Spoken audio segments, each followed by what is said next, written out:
जय हिंद मेरे प्यारे साथियों, मैं मोहित प्रजापति आपका स्वागत करता हूं आपके अपने यूट्यूब चैनल द नवीनतम क्लासेज पर।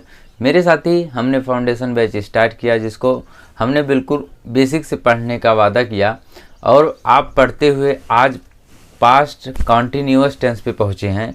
पास्ट कॉन्टिन्यूअस को समझाने से पहले हम ये बता देना चाहते हैं कि आप इस वीडियो को शेयर कीजिए अपने भाइयों के साथ जो भी 12th में हैं या 12th पास कर चुके हैं या किसी कॉम्पिटिटिव एग्ज़ाम की तैयारी कर रहे हैं और उनकी इंग्लिश बिल्कुल कमज़ोर है। तो यहाँ पे जीरो से लेकर हीरो तक का बैच लॉन्च किया गया है जिसमें आपको बेसिक से एडवांस तक यानी कि आपको संपूर्ण इंग्लिश की जानकारी दी जाएगी और आपको इंग्लिश आने लगेगा, ये हमारी गारंटी है। और द नवीनतम चैनल पर कोई भी विषय पर जब बात की जाती है तो बिल्कुल ही आपके ऑथेंटिक वे में और आपके रेगुलर लैंग्वेज में बात की जाती है।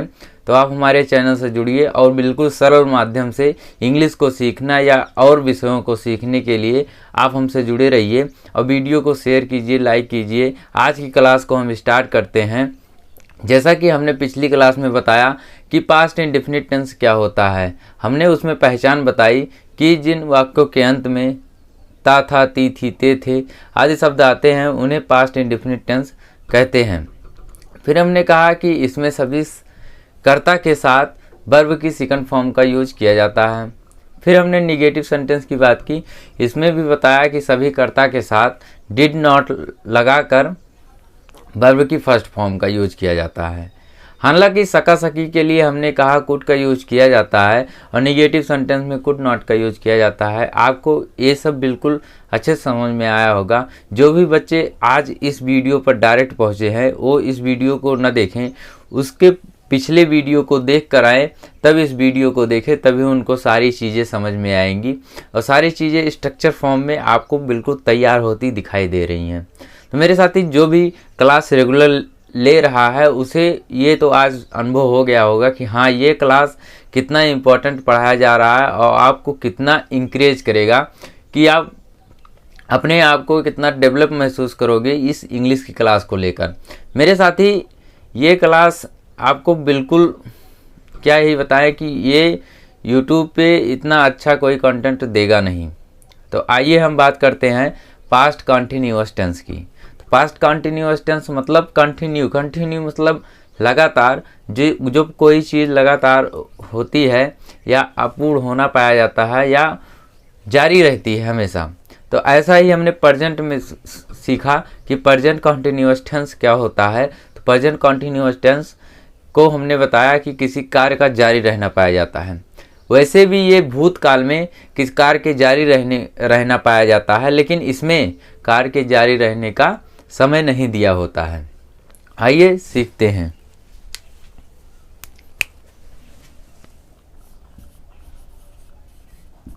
पास्ट कंटिन्यूअस की हम पहचान देखेंगे। पहचान में हम लिखेंगे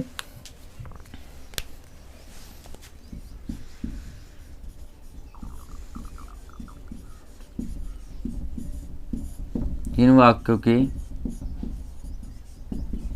अंत में रहा था, रही थी, रहे थे तथा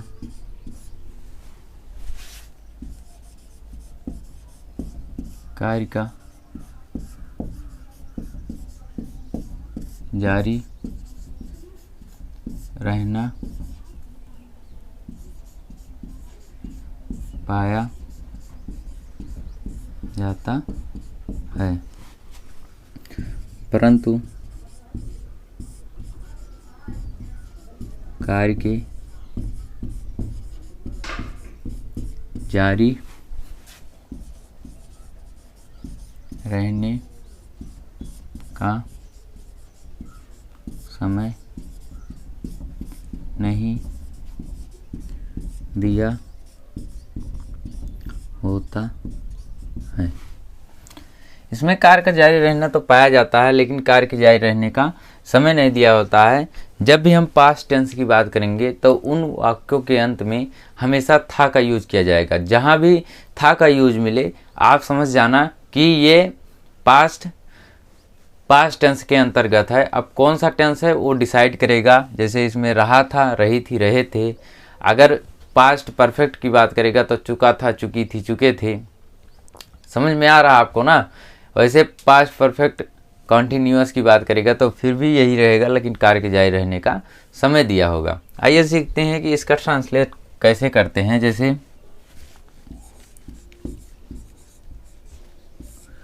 रोहन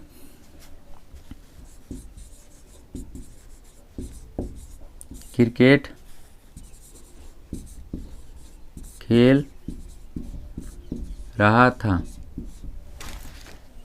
रोहन क्रिकेट खेल रहा था, तो इसका ट्रांसलेट कैसे करते हैं।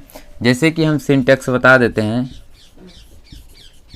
सिंटेक्स मतलब सेंटेंस स्ट्रक्चर। तो इसमें हम सबसे पहले क्या करते हैं, सब्जेक्ट को लिखते हैं। अफर्मेटिव में सब्जेक्ट को लिखते हैं, फिर उसके बाद हम वर्ब को लिखते हैं। लेकिन वर्ब को क्या लिखेंगे, वाज या वर के बाद हम क्या लिखेंगे, वर्ब की आईएनजी फॉर्म। फिर ऑब्जेक्ट को लिखेंगे। अगर कोई एक्स्ट्रा वर्ड है तो उसको भी लिख देंगे।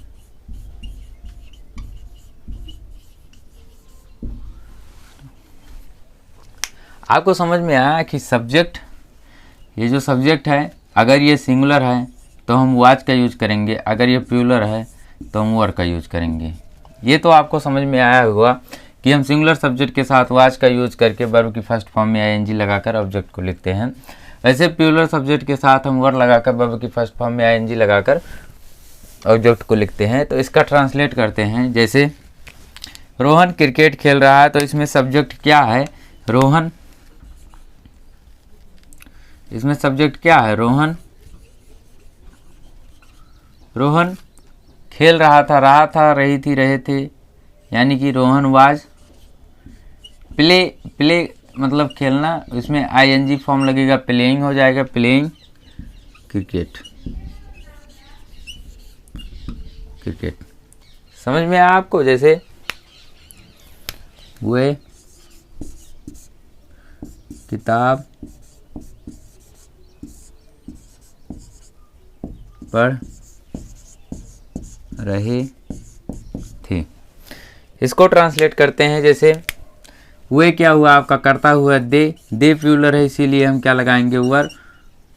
पढ़ने की अंग्रेजी क्या होती है,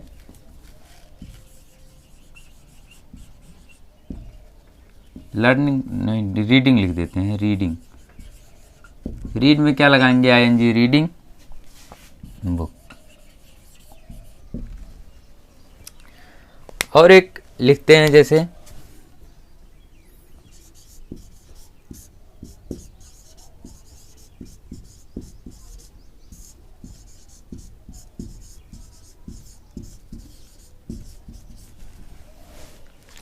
हम विद्यालय जा रहे थे।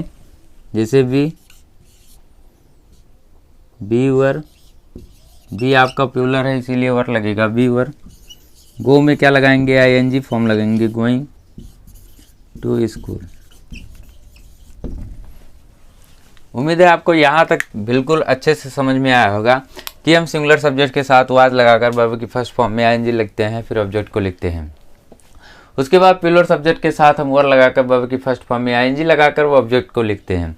जैसे रोहन क्रिकेट खेल रहा है, तो रोहन इसमें क्या है, सब्जेक्ट है। हमने सब्जेक्ट को बताया कि कार्य जो कर्ता क्या होता है, कर्ता कार्य को करने वाला, और प्रेडिकेट क्या होता है जो कर्ता के बारे में बताए। यानी कि रोहन क्या है, इसमें सब्जेक्ट है, तो सब्जेक्ट के बारे में क्या बता रहा है कि क्रिकेट खेल रहा है।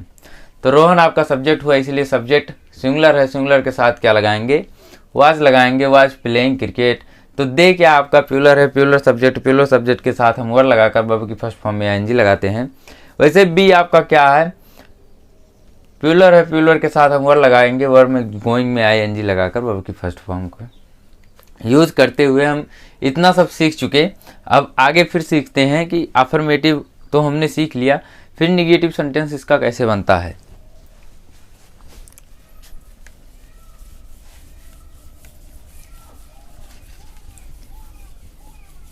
मेरे साथी जो भी नए बच्चे जुड़ रहे हैं वो जाकर पहले वीडियो को देखें, पिछली वीडियो को देखकर ही इस वीडियो को देखना स्टार्ट करें, क्योंकि उनको तभी समझ में आएगा जो कुछ मैं बात कर रहा हूँ। हालांकि जब हम पिछली वीडियो में जो कुछ बता चुके होते हैं वो बार बार दोहराते नहीं हैं, लेकिन हमारे बार बार दोहराने का मतलब यही रहता है कि आपको सारी चीज़ें याद हो जाएं।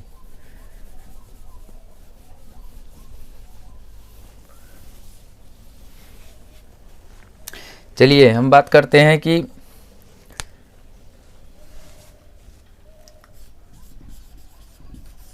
पास्ट कंटिन्यूअस का नेगेटिव।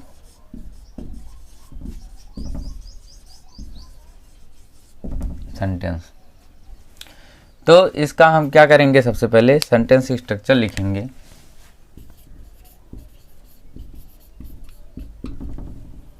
पहले हम क्या करते हैं, सब्जेक्ट को लिखते हैं।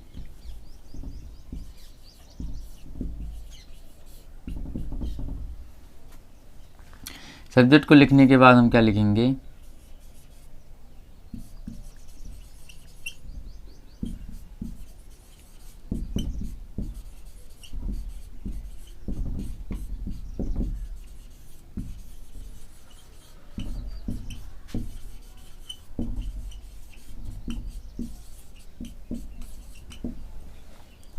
एक्स्ट्रा वर्ड हो, यानी कि हम आपको समझा दें कि सब्जेक्ट अगर सिंगुलर होगा तो उसके साथ हम वाज लगाएंगे, सब्जेक्ट अगर प्लूरल होगा तो उसके साथ हम वर्ड लगाएंगे। ये तो आपको समझ में आया होगा। जैसे रमेश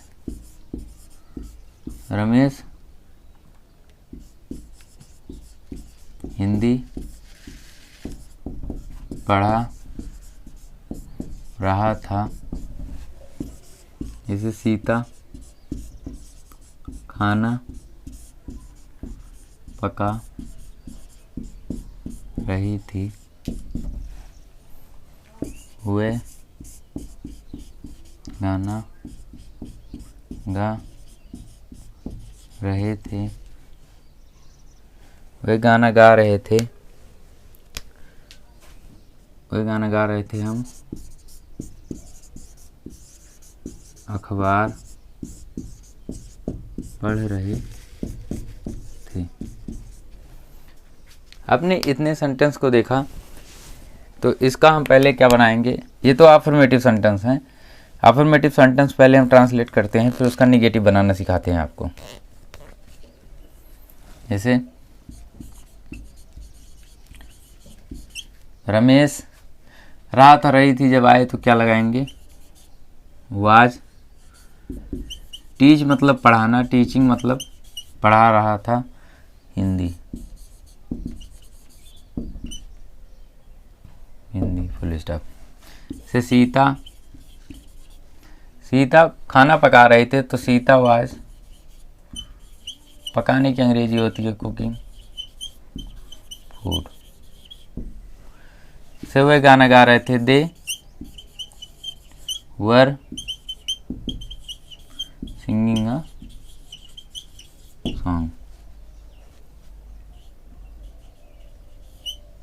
अ सॉन्ग। जैसे बी वर रीड में क्या लगाएंगे, ING।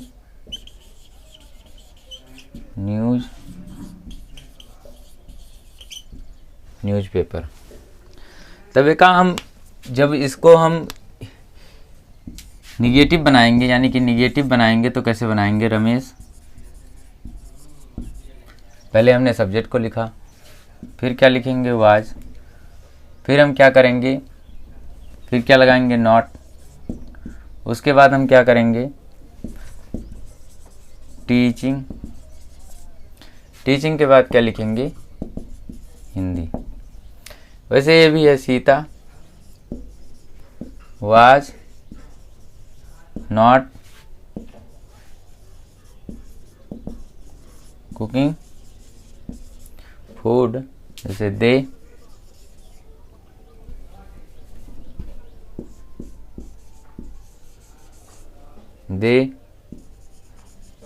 Were not singing a song, ऐसे भी were not reading newspaper. आपको समझ में आया हमने क्या लगाया? यहाँ पे बताए थे कि वाज नॉट लगेगा, तो was not, was not, was not, was not. तो ऐसे सेंटेंस क्या हुए आपके? Negative sentence. क्या हुए? Negative sentence. तो इसी को बनाना हम सीख रहे थे। ऐसे दिया होगा कि Ramesh was not teaching Hindi, was teaching Hindi, तो आपको बताएगा कि इसका निगेटिव कीजिए, तो Ramesh was not teaching Hindi. ऐसे सीखा जाएगा। फिर आगे सीखते हैं कि हम इसका WH टाइप कैसे बनाएंगे। आइए सीखते हैं।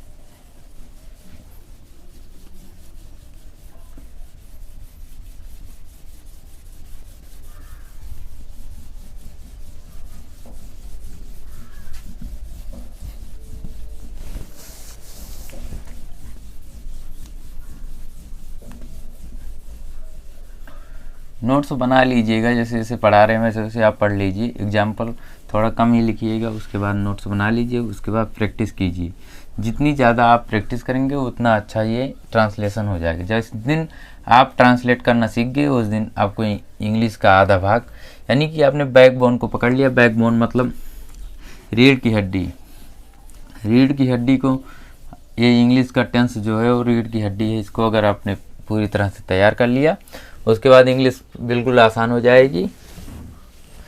अब क्या सीख रहे थे हम? पास्ट कंटिन्यूअस का इंट्रोगेटिव। हम पहले सीखेंगे यस या नो टाइप वाला। यस या नो टाइप में हमने बताया कि हेल्पिंग वर्ब को सबसे पहले लिखेंगे, यानी कि वाज या वर को लिखने के बाद हम क्या लिखेंगे? सब्जेक्ट। फिर उसके बाद अगर निगेटिव बनाना होगा तो नॉट लिखेंगे, नहीं तो ये ऑप्शनल है। फिर उसके बाद हम क्या लिखेंगे? वर्ब की ING फॉर्म।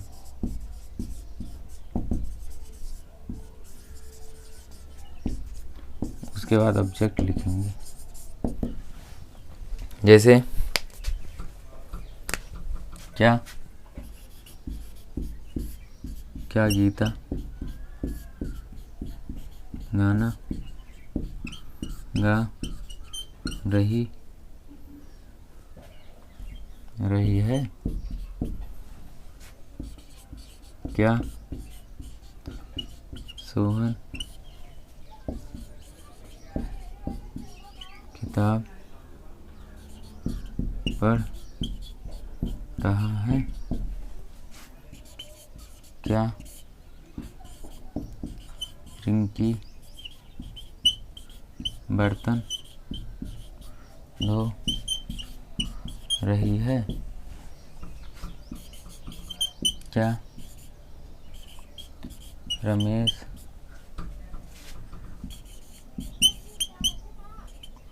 कठिन परिश्रम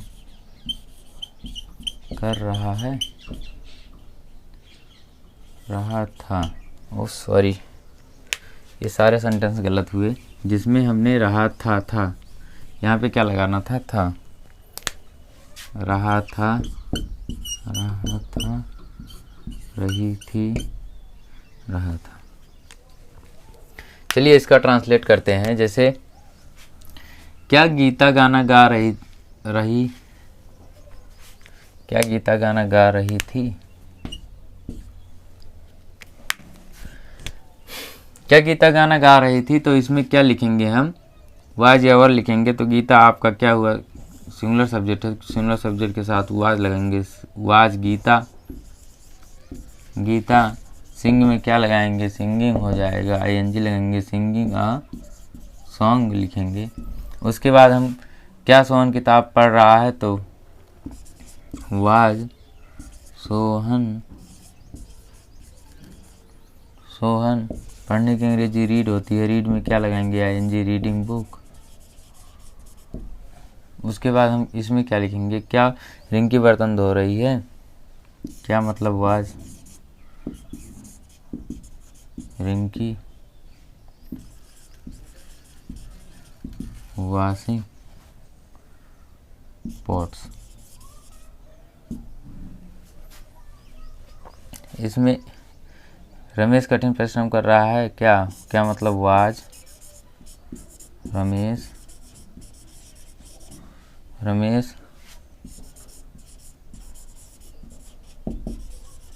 working hard.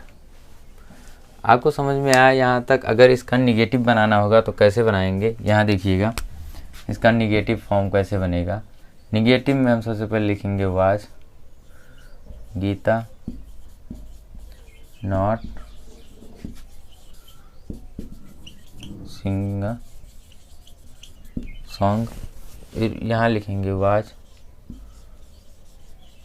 Sohan reading book,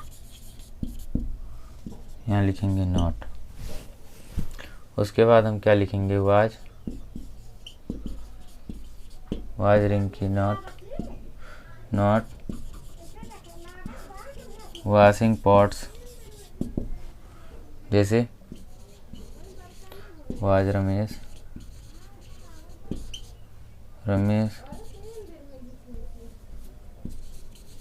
not working hard. आपको सारी बातें समझ में आई कि हम नॉट हमेशा सब्जेक्ट के बाद लगाते हैं, और सोहन आपका सब्जेक्ट है उसके बाद नॉट लगा। तो हमेशा नॉट, ये भी मान के चलिए कोई भी टेंस का ट्रांसलेट करते वक्त हम जब निगेटिव सेंटेंस बनाते हैं तो हमेशा नॉट का यूज हम सब्जेक्ट के बाद ही करेंगे। चलिए आगे सीखते हैं यस या नो टाइप वाले सेंटेंस को कैसे बनाया जाता है।